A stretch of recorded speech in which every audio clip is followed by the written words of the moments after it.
Deti budú zbožňovať a budú čokoľvek robiť a budú tvorivé, ak sa im veci budú zdať jednoduché. Pokiaľ sa im tie veci zdajú zložité, jednoducho sa do nich nepustia. Je nejaká činnosť, do ktorej sa nepustíte? Je tu niekto, kto nelyžuje napríklad? Dobre, zdá sa ti to zložité, či jednoduché? Zložité. Dobre.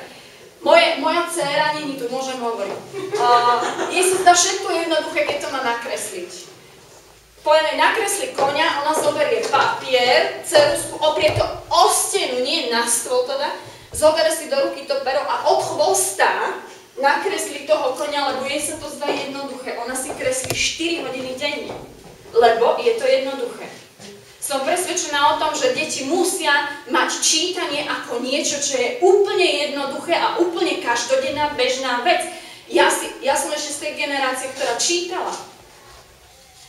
A keď sa im zdá čítanie zložité, aká sa im zdá fyzika? Aká sa im zdá chémia?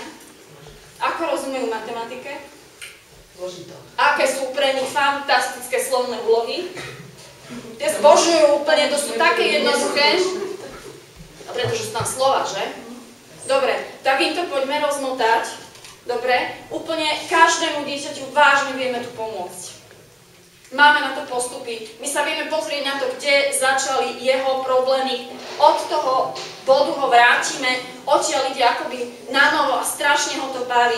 Tie deti sa stávajú samostatnejšími, sami čítajú, všetko sa im zdá oveľa jednoduchšie ako predtým a malujú koňa od chvosta.